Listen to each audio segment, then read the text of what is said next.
Get ready to dominate your competition with the ultimate loadout guide for Chapter 4. Let's not waste any more time and hop right into the best options for each weapon type, starting with ARs. The Scar is definitely going to take the crown this season. This weapon has been a fan favorite since day one, and for a good reason too. When you manage to land your shots with the Scar, your opponent will completely get shredded. Thanks to the solid first shot accuracy on this thing, you can line up a headshot and follow it up with some controlled spray for a quick 150 damage plus. This makes the Scar deadly at the mid-range while still being pretty solid at the long range if you have decent tap fire aim. On top of all of that, the Scar can even hang with the SMGs at close range. This can save you an entire slot.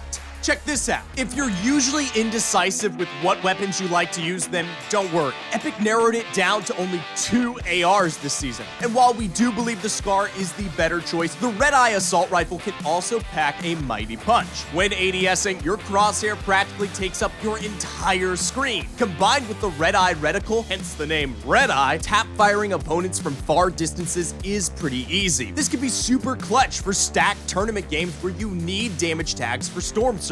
Of course, that also means it's easy to deal damage at the mid-range, but the Scar can honestly do the same job, if not better. However, what truly holds the weapon back is the hipfire accuracy. Yes, it will do some decent damage, but that's if you do any in the first place. The bloom is so extreme when hip firing that you're better off just waiting to shoot your next shotgun shot. Speaking of shotguns,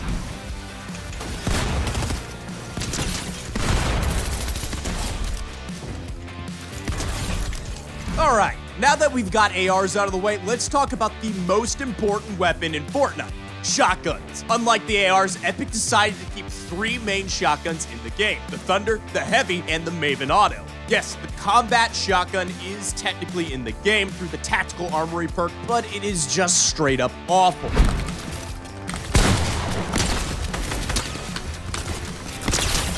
The damage you deal with it is inconsistent, while still being weak. Not to mention that'll eat up your shell supply with just 1 or 2 fights. Although the Thunder, Heavy, and Maven can definitely be effective with the right loadout, the Thunder shotgun is hands down the most powerful this season. This thing deals a whopping 195 damage to the head, and that's the most powerful headshot damage with a shotgun we have seen since the pump before it was nerfed. On top of being able to one-shot most opponents, the body damage isn't too bad either. You can hit for 100 plus pretty consistently as long as you're landing a majority of the pellets on your opponent. The only downside with the Thunder is that it only holds 4 shots per clip, and it takes pretty long to reload. If you're a hardcore fan of the pump, then you better use this thing while you can, because this is likely the closest we'll ever get to it. As you probably already know, the Heavy shotgun was unvaulted mid-season, and if you think it's trash just like it was in Chapter 3, then think again. It seems as if every time Epic brings this shoddy back,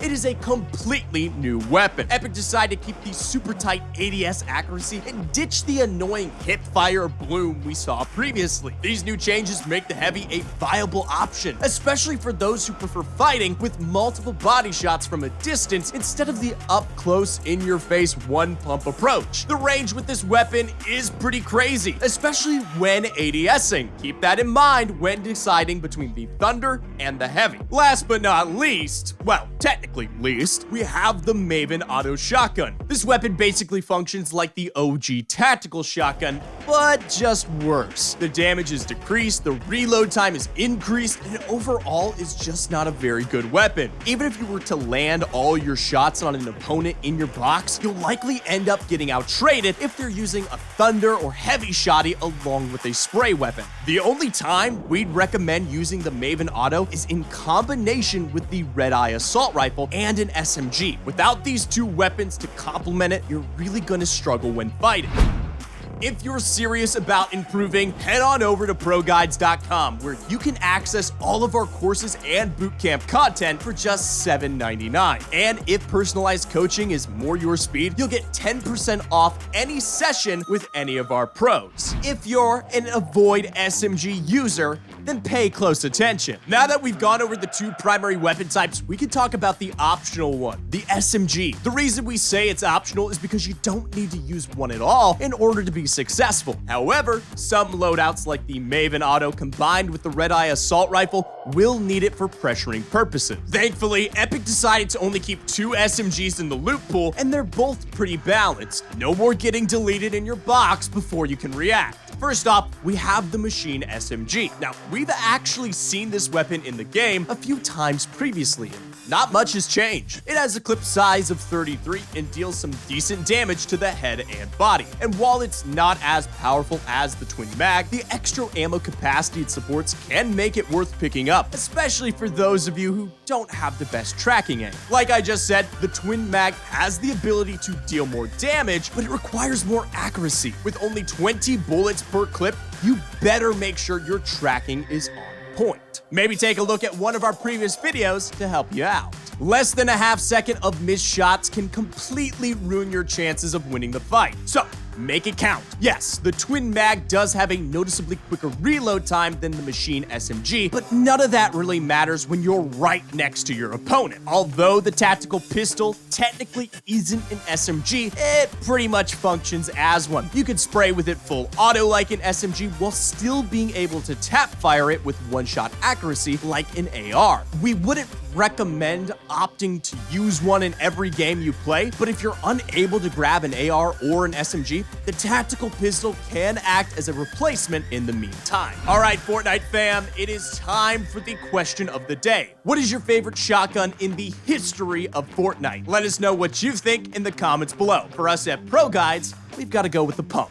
With the three core fighting weapons out of the way, we want to talk about what you should be holding in your extra slot for utility. For this slot, you've got quite a few options, but there's two items in particular that shine much brighter than the others. First off, we have the Shockwave Hammer. Even with this item being nerfed into the ground, the means of transportation it offers makes holding it worth it. A series of 4 consecutive hits can send you super far, and it has a reasonable recharge time for you to do it all over again. This is game-changing in competitive play and makes the arena a whole lot more fun when you can be everywhere at once. Besides using the hammer to rotate, you can quickly send yourself directly upwards to take the high ground from your opponent. Be careful though, too much airtime with this thing can give your opponent the chance to laser or even kill you if they have solid tracking aim.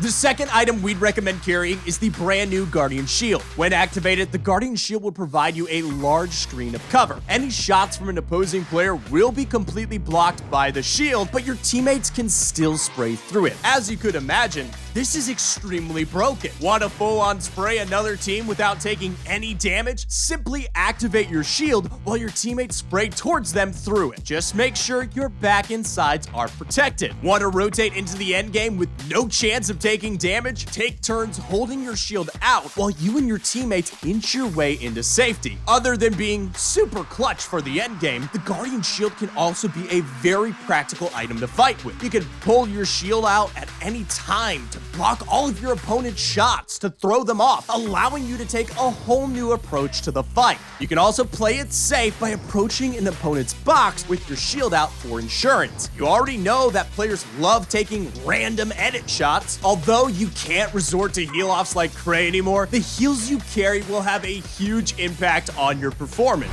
Last but certainly not least, we have the brand new Falcon Scout. The Falcon Scout is a controllable drone capable of quite a bit. First off, you can scan and mark nearby opponents to practically give yourself unbannable wall hacks. If that's not enough, try grabbing your teammate's reboot card and pick up some loot for your flight back. Although it can be hard to pull off, you can even pick up downed teammates and fly them to safety. Be careful though. When controlling the drone, you are 100% vulnerable to enemies. Either hide in a bush or have a teammate watch your back. With Chapter 4, there hasn't been too many changes to healables other than the addition of the slap juice, and it's not even worth holding on to. Since you'll likely be holding different amounts of heals each game depending on your loadout, we're gonna go through the top heals and their priority. To make a long story short, Chug Splashes are the best heal, Minis are the second, and Floppers and Slurpfish are the third. If you have only one slot available for heals, go ahead and stack 6 Chug Splashes. If you have 2 open slots, hold on to a stack of 6 Minis.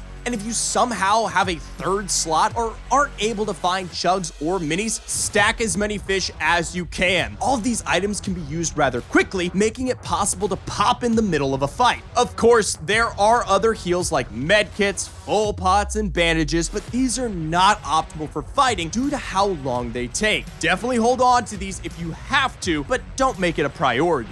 Now that we've covered the best items for each inventory slot, let's bring it all together and show you guys the best loadout for Chapter 4. For your first slot, go ahead and grab the Scar. For your second, you're going to want the Thunder Shotgun. For your third, stick to the Twin Mag SMG. And for your fourth slot, the Shockwave Hammer is your best bet in solos, while the Falcon Scout is best for team modes. Last but not least, go ahead and carry 6 Chug Splashes for your final slot. This combination of items makes fighting a breeze and should really be used whenever possible. Of course, there's still other combos like the Red Eye AR and Maven Auto Shotgun that can be used successfully. Don't be afraid to mix it up every now and then when you find a high rarity weapon.